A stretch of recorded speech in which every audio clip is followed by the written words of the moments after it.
یہ جو جتنا یہ فتنہ کھڑا کیا ہو نا پیری مریدی کا، کہتے ہیں جی جس کا کوئی پیر نہیں ہے اس کا پیر شیطان ہے، پیر ضرور ہونا چاہیے، ٹھیک ہے. اور جب ہم پوچھیں یہ کہاں لکھا ہے، وہ کہتے ہیں وہ جی حضرت بایزید بستامی نے فرمایا.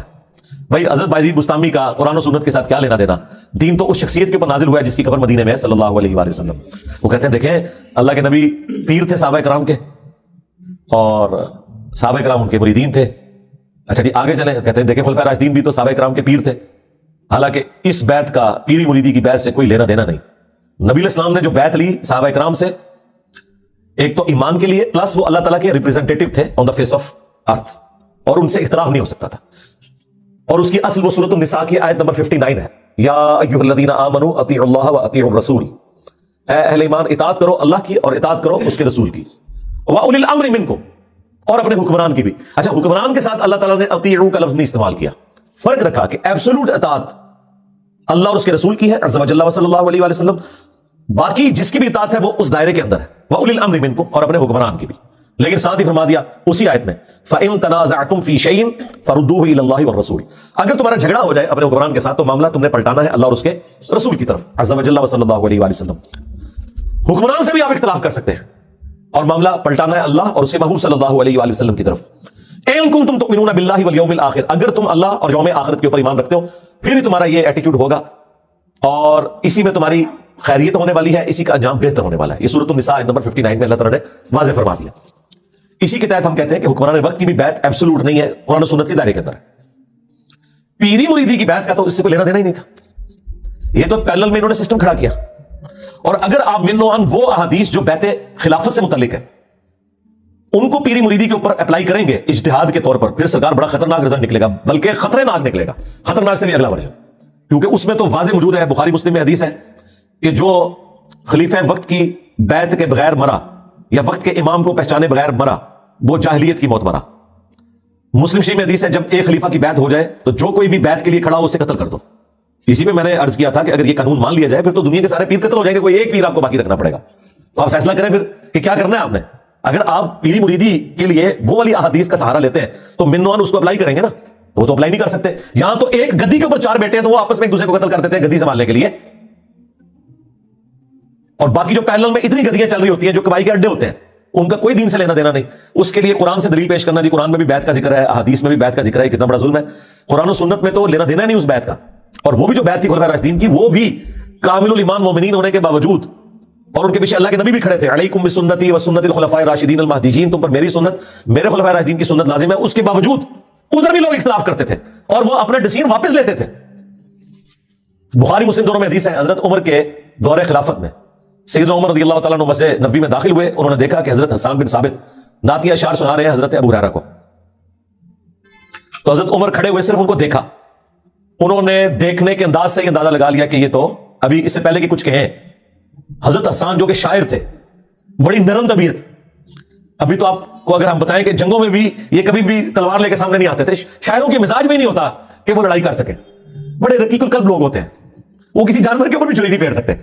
لیکن یہاں دیکھیں دلیری اتنی، اور کہا ہے عمر اس طرح نہ دیکھ میری طرف، تجھ سے بہتر شخص مسجد میں ہوتا تھا، میں انہیں بھی نعتیہ اشعار سناتا تھا.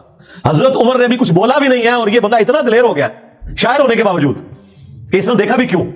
یہ دلیری کس نے دی تھی ان کو؟ اللہ کے محبوب علیہ السلام نے. یہ جرت کس نے دی تھی؟ آگے سے حضرت عمر نے اپنی عزت بچانے کے لیے یہ بھی نہیں کہا کہ میں دہانی پہ تھکتا سا. ہو سکتا تھا نا بندہ دیکھے امیر المومنین کی سرعام اس طریقے سے ایک بندہ للکارا ہے، اس طرح دیکھ میرے حال سرکار یہ کون سنتا ہے. آج کوئی ایک محلے کا کونسلر کی بات سننے کے لیے تیار نہیں ہے، اور جس کے سامنے پرشین امپائر ڈھیر ہو چکی، رومن امپائر اسے جزیہ دے رہی ہے، اور وہ حضرت عمر تو اپنے آخری خطبات میں کہتے تھے کہ یا اللہ عرش پہ تو ہے اور دنیا میں میں ہوں. یہ اسلام کی برکت ہے کہ اس وقت دنیا میں مجھ سے طاقتور انسان کوئی نہیں ہے، اور حقیقت بات ہے یہ حضرت عمر کو اللہ نے اسٹیٹس دیا ہے کہ وہ کہتے تھے کہ یا اللہ آسمانوں پہ تو اور دنیا پہ تو نے مجھے اسٹیٹس دیا ہے کہ اس وقت کوئی بھی مجھ سے طاقتور انسان نہیں ہے. لیکن میں آج بھی اس وقت کو یاد کرتا ہوں کہ میں بھیڑ بکریاں چرایا کرتا تھا اور میرا چچا مجھے ڈانٹا کرتا تھا کہ تو اونٹوں کی اور بھیڑ بکریوں کی حفاظت نہیں کر سکتا، تو مستقبل میں کیا کرے گا. آج اسلام کی برکت سے اللہ نے مجھے اتنی بڑی حکومت دی ہے. ٹھیک ہے، اس لیول کے اوپر ایک بندہ ہے اور وہ پھر مزاج کا بھی سخت ہے، اور آگے سے حدیث بھی نہیں سنائی علیکم بسنتی وسنت الخلفاء الراشدین المہدیین. ہو سکتا ہے کوئی بریلوی دیوبندی بیٹھا ہوتا حدیث بھی سنا دیتا کہ حضرت سناؤ سنا حدیث انہوں بدتمیزی کر رہے ہیں تھوڑے نال، ایک گستاخی کر رہے ہیں. یہ بھی نہیں ہوا. جب انہوں نے یہ جملہ سنا، کیونکہ بات آئی تھی اللہ کے نبی کی صلی اللہ علیہ وسلم، ہاں، تو انہوں نے کہا کہ اس حدیث پر گواہ لے کر آؤ. انہوں نے کہا یہ حضرت ابو ہریرہ بیٹھے ہوئے. حضرت ابو ہریرہ نے گواہی دی کہ امیر المومنین میں گواہی دیتا ہوں کہ نبی علیہ السلام نہ صرف نعت اشعار سنتے تھے بلکہ دعا فرمایا کرتے تھے کہ اے اللہ حسان کی مدد فرما روح قدس کے ذریعے جس طرح تو نے مدد فرمائی عیسیٰ ابن مریم کی وَأَيَّدْنَاهُ بِرُوحِ الْقُدُسِ. تو حضرت عمر وہاں سے چلے گئے. اس ایک واقعے سے کتنے رزلٹ نکلے؟ نمبر 1 خلیفہ راشد بھی ہو اگر وہ قرآن و سنت کے خلاف کوئی بات کرے آپ نے ایکسیپٹ نہیں کرنی. نمبر 2 اعلانیہ اسے اختلاف کرنا ہے. نمبر 3 خلیفہ راشد کا بھی کتنا جگرا ہوتا تھا کہ وہ حدیث سن کے سرنڈر کرتا تھا. نمبر 4 حضرت عمر حضرت ابو ہریرہ کو ثقہ اور صدوق مانتے تھے جب بھی ان کی گواہی قبول کی. لہذا روافظ کا یہ کہنا کہ وہ حضرت ابو ہریرہ کو جھوٹا سمجھتے تھے یہ بالکل غلط ہے. اس پہ الگ سے میری ایک تفصیلی ویڈیو بھی ریکارڈ ہے. اور نمبر 5 اگر حضرت عمر کو یہ پتا نہیں تھا کہ مسجد نبوی میں محفل نعت ہوتی تھی اور نبی علیہ السلام سنتے تھے حالانکہ وہ اتنے بڑے جید صحابی ہیں اور خلیفہ راشد ہیں ان کو بھی یہ حدیث نہیں پتا تھی تو سرکار اگر آپ کے کسی امام سے کوئی حدیث چھپی رہ گئی ہے تو اس میں اس امام کا مرتبہ کو گر نہیں گیا. اور یہ انجینئر صاحب نے دسیا ساڑھے بزرگوں نے نہیں پتا ساڑھے اماموں نے نہیں پتا اور تھوڑے بزرگ تو شاہی کوئی نہیں سیدنا عمر جیسا ہے ہی کوئی نہیں تیرے امام تو شاہی کوئی نہیں. اگر حضرت عمر سے یہ حدیث چھپی ہوئی تھی کہ مسجد میں نعت اشعار پڑھے جا سکتے ہیں تو ان کے بعد کون یہ دعویٰ کر سکتا ہے کہ میں ان سے بڑا عالم ہوں؟ تو کسی سے کوئی چیز اوور لک بھی ہو سکتی ہے. کتنے رزلٹ نکلے؟ یہ اس بیعت کا سٹیٹس تھا. یہاں یہ جو پیر بنے ہوئے ہیں ان کے مریدین ان سے اختلاف کر سکتے کار کے بتائیں؟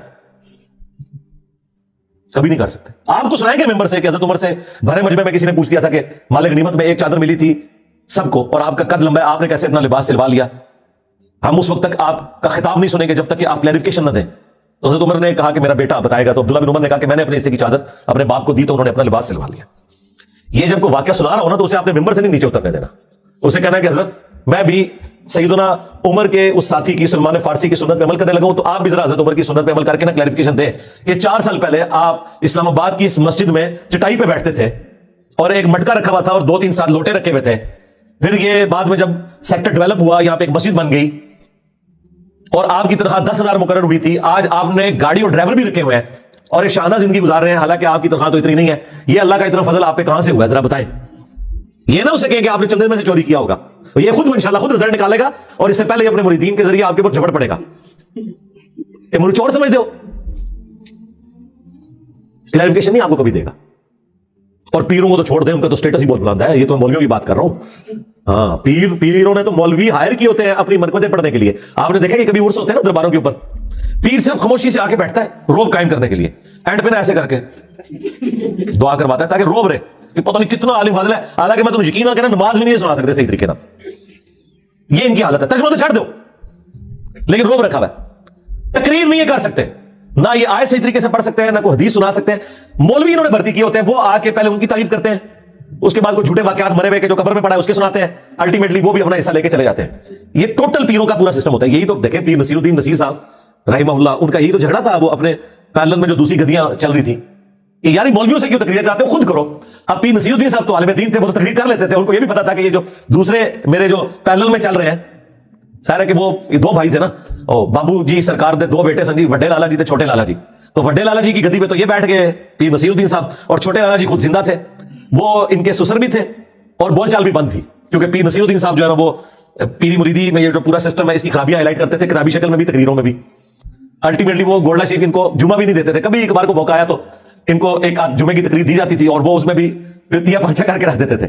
خیر انہوں نے پھر اپنی ویڈیوز ریکارڈ کروائی اور وہ سارا سلسلہ انہوں نے چلایا. اللہ تعالیٰ ان کی غلطیوں سے درگزر فرمایا. جو انہوں نے توحید کی آواز بلند کی تو اس پہ اللہ تعالیٰ انہیں اجر دے. تو وہ تو میری ایک ویڈیو آپ دیکھیں توحید سے متعلق 10 دھوکے اس کے شروع میں نے ان کی ویڈیو کلپس ڈالے ہیں. ان کی تصویر بھی تھمبنیل پہ لگی ہوئی ہے. وہ کتنی دلیری کے ساتھ توحید بیان کیا کرتے تھے. وہ کہتے ہیں ماں پی نا میں کسی کو کچھ نہیں دے سکتا اور وہ بھی اسے کہتے تھے کہ جتنے کوئی ہے نا کا جوڑ دکھا سکتے آئے دکھائے میں مان لوں گا. یعنی یہی بات ہے میں کہتا ہوں کہتے دیکھیں بزرگوں کا مذاق اڑا رہے ہیں. میں ان کو کہتا ہوں نا کہ جی وہ تخت بلقیس آ گیا تھا بالکل آ گیا تھا. آپ ذرا وائٹ ہاؤس کو لا کے مرگلا ہلز پہ رکھے میں آپ کو مان لوں گا.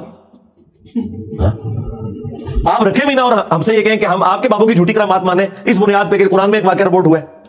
تو سر جھوٹ انہوں نے مشہور کیا ہوا ہے اور پلی لیتے ہیں یہ قرآن پاک کی آیات سے کہ جی قرآن میں بھی بیعت کا ذکر ہے. بھئی قرآن میں نبی الاسلام کا بیعت لینا ہے صحابہ کرام سے وہ آن دا بہاف آف گاڈ ہے اور خلفائے راشدین کا اللہ اور اس کے رسول کے احکامات کے اندر ہے اور اس میں اس کی باؤنڈریز ہیں. اختلاف رائے ہو سکتا ہے. ایبسولوٹلی بیعت اللہ کی ہے. نبی الاسلام بھی اللہ کے لیے بیعت دیتے تھے. اسی لیے سورہ الفتح میں کہا گیا نبی یہ جو درخت کے نیچے آپ بیعت لے رہے ہیں ان کے ہاتھوں پہ اللہ کا ہاتھ ہے. اندازہ کریں، اللہ نے نبی علیہ السلام کے مبارک ہاتھ کو اپنا ہاتھ قرار دیا کیونکہ نبی علیہ السلام ریپرزینٹیٹو ہے اللہ کے.